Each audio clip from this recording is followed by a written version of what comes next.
بسم اللہ الرحمن الرحیم۔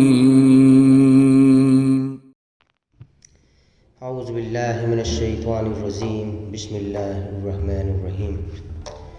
میرے پیارے دوستوں، آج میں خواجہ غریب نواز رحمۃ اللہ علیہ کی زندگی مبارک کا پارٹ 4 لے کر آیا ہوں۔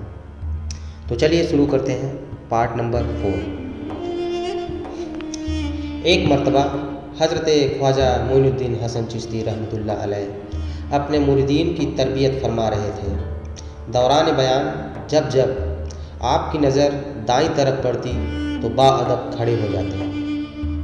تمام مریدین یہ دیکھ کر حیران تھے کہ پیر و مرشید بار بار کیوں کھڑے ہو رہے ہیں، مگر کسی کو پوچھنے کی ضرورت نہ ہوئی۔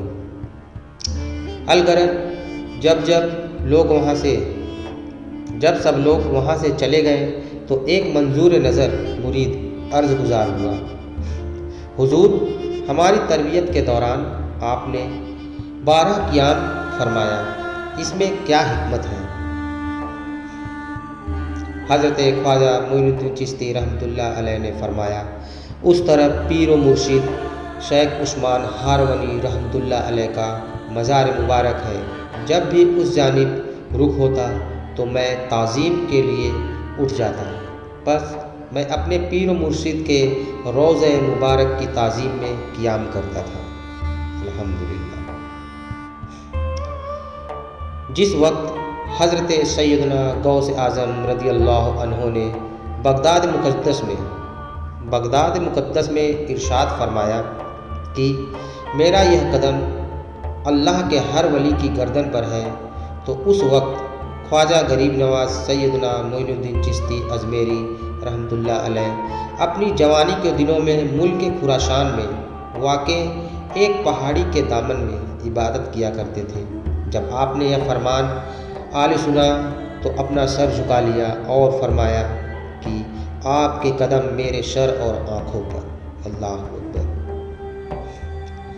ایک بار خواجہ غریب نواز رحمۃ اللہ علیہ مکہ مکرمہ کی نور بار فضاؤں میں مراقبہ کر رہے تھے کہ ہاتف غیب سے آواز آئی، مانگ، کیا مانگتا ہے؟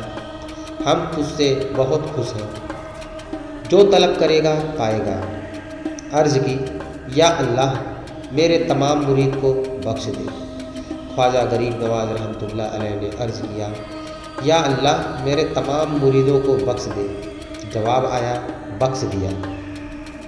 پھر سے آپ نے عرض کیا، مولا جب تک میرے تمام مرید جنت میں نہ چلے جائیں میں جنت میں قدم نہ رکھوں گا۔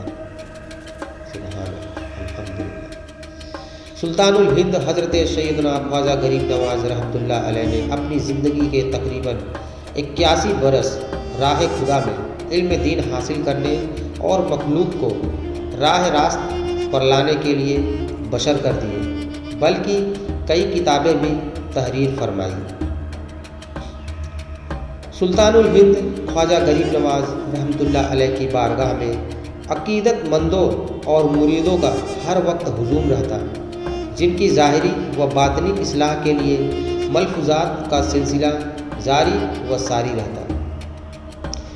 زبان حق کے ترجمان سے جو الفاظ نکلتے اسے آپ رحمۃ اللہ علیہ کے خلیفہ اکبر و سجادہ نشین حضرت خواجہ قطب الدین بختیار کاکی رحمۃ اللہ علیہ فوراً لکھ لیا کرتے۔ یوں حضرت خواجہ قطب الدین بختیار کاکی رحمۃ اللہ علیہ نے اپنے پیر و مرشید کے ملفوظات و مشتمل ایک کتاب ترتیب کی، جس کا نام دلیل العارفین رکھا۔ اس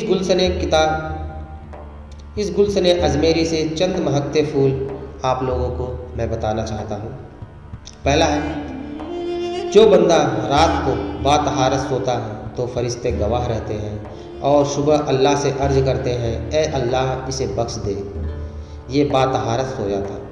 اللہ اکبر۔ دوسرا، نماز ایک راز کی بات ہے جو بندہ اپنے پروردگار سے کہتا ہے، چنانچہ حدیث پاک میں آیا کہ نماز پڑھنے والا اپنے پروردگار سے راز کی بات کرتا ہے۔